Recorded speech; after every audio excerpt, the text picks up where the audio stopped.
Chapter 10. Atrocious. Second grade is no more than a minute old when Zinkoff gets off on the wrong foot with his teacher. He asks her how many days of school are left. Not in this year, but in all remaining 11 years. The teacher, whose name is Mrs. Biswell, thinks it is the most annoying, untimely question she has ever heard. Here she is, all bright and shiny for the first day, and this kid in the front row can't wait till he graduates from high school. It's insulting and disrespectful. She comes closer than she ever has before to saying, "That's a dumb question." Instead, she says, "Don't worry about it. You'll be out of school soon enough." Zinkoff has no intention of worrying about it, and he certainly doesn't want to be out of school. He simply wants to hear her say a really big number in the thousands so he can feel that his days in school will never come to an end. He has thought every teacher starts out the school year like Miss Meeks, but now he guesses he was wrong. In the meantime, he is packed off to the far back corner, last seat, the Boondocks, as Miss Biswell assigns seats by first letter, last name. The next bad thing he does is laugh. This might have been okay, but Zinkoff, being Zinkoff, he doesn't stop laughing, and when he does stop, it isn't long before he begins again. Part of this is his own fault. Zinkoff is an all-purpose laugher. Not only do funny things make him laugh, but nearly anything that makes him feel good might also make him laugh. In fact, sometimes bad things make him laugh. He laughs as naturally as he breathes. One day in the playground, a third grader, angered by the sound of Zinkoff laughing, grabs Zinkoff by the wrist and pulls his arm behind his back. The higher he pulls the wrist towards the shoulder blade, the louder Zinkoff laughs, even through his tears. In the end, the third grader becomes frightened and gives up. Of course, Zinkoff's classmates know what an easy laugher he is, so whenever they wish to be entertained, all they do is get Zinkoff's attention, stick out a tongue, or pretend to pick and flick a booger. For half the class, the entertainment is not in hearing Zinkoff laugh, but in seeing him get in trouble. Mrs. Biswell does not like children. Although she never says this, everyone knows it. Everyone wonders why someone who does not like children ever became a teacher in the first place. As the years have gone by, Mrs. Biswell herself has begun to wonder. One year, at home, she wonders aloud why she ever became a teacher, but there is never an answer from her husband or her 3 cats. It is widely believed that Mrs. Biswell never smiles. In fact, this is not true. Mrs. Biswell smiles perhaps 5 or 6 times a year, but her face is so stone-chiseled into a permanent scowl that her smile appears to be merely a tilting of the scowl. It is therefore impossible to tell if Mrs. Biswell is really mad by looking at her face. The key is her hands. Anger makes hooks of her fingers and clamps her hands together. As her anger rises, the gnarled hands begin to churn over each other as if she is washing them in gritty soap. Nothing makes Mrs. Biswell madder than sloppiness. She has had many sloppy students before, but Zinkoff is in a class by himself, especially with a pencil in his hand. His numbers are a disaster. His 5s look like 8s, 8s look like 0s, 4s look like 7s. At least there are only 10 numerals. The alphabet gives him 26 letters to butcher, and once she starts teaching cursive, she might as well try to teach a pickle to write. His O's are raisins, his L's are drunken chili peppers, his Q's are G's, and his G's are Q's. And lines. The boy never saw a blue line he couldn't miss. Over the line, under the line, perpendicular to the line, his letters swarm willy-nilly across the page like ant on a sidewalk. The teacher asks for a volunteer to help Zinkoff. Andrew Orwell volunteers. For a half hour each day, Andrew sits with Zinkoff and shows him how to make better letters and numbers. After a week, Zinkoff's writing is worse than ever. Andrew is fired. After 2 months of the worst penmanship she has ever endured, the teacher wrings her hands and calls out to the Boondocks, "Your handwriting is atrocious." Zinkoff beams, not knowing the meaning of the word. "Thank you," he calls back. "My handwriting is atrocious," he announces to his parents at the dinner table that day. His father, seeing how proud his son is, replies, 1,000 congratulations. His mother gives him a star. In all ways that teacher Biswell can see, the Z-boy is in shambles.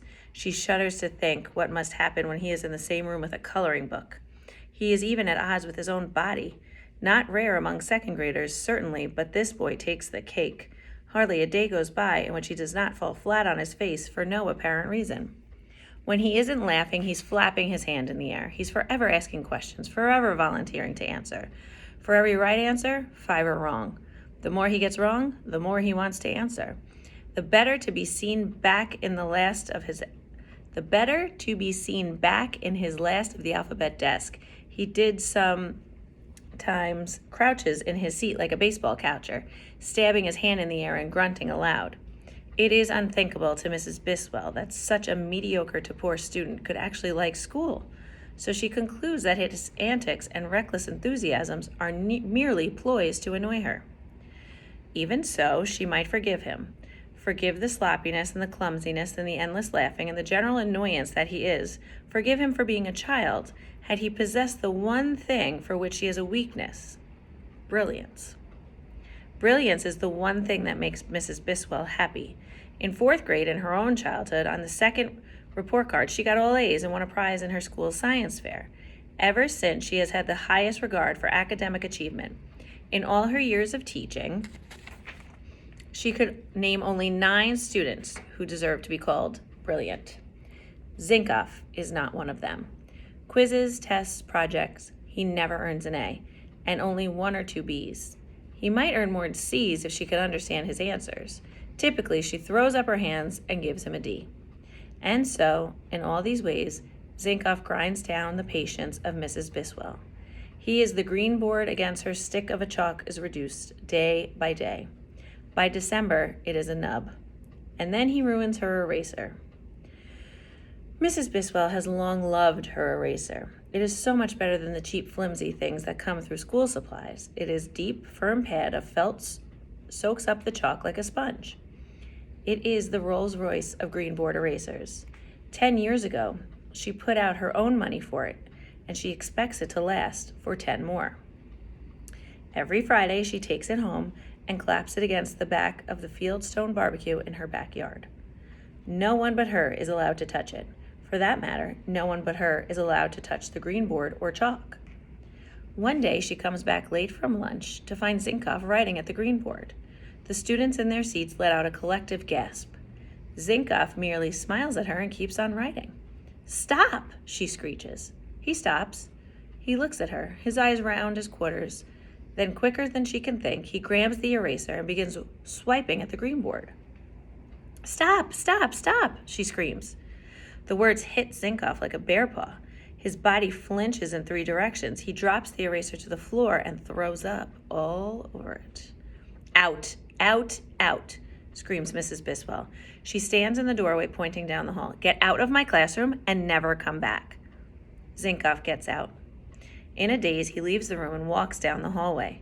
He flinches one final time as the classroom door slams shut behind him. He walks until he comes to the door at the end of the hall. He opens it and goes outside and keeps on walking. He walks for a long time, feeling behind his head the pointing finger of Mrs. Biswell. In time, he finds himself home. His mother is looking at him with alarm. She is asking him where his winter coat is. She is telling him that he is trembling. Mrs. Biswell tells the principal it was a mistake. She was merely pointing to the principal's office, she says, sending him there. The principal says, mistake or not, no teacher can banish a student from school. Mrs. Biswell says she simply lost her temper, as anyone would have done if they had to put up with that student. The principal says a teacher isn't just anyone, and he scolds her in the privacy of his office. When Mrs. Zinkoff telephones the principal and asks if it's true that her son was told never to return to school, the principal laughs and says it was all a mistake, and of course he's most welcome back. Zinkoff is back at school the next day before the janitor. The rest of the school year, Mrs. Biswell wrings her hand and combs the stores and catalogs for another Rolls-Royce eraser. With her own money, she buys Zinkoff a yellow plastic beach bucket. She tells him he's never to go anywhere inside her classroom without it. Zinkoff never throws up into the yellow bucket, but he does use it to carry around his collection of interesting stones and pieces of colored glass.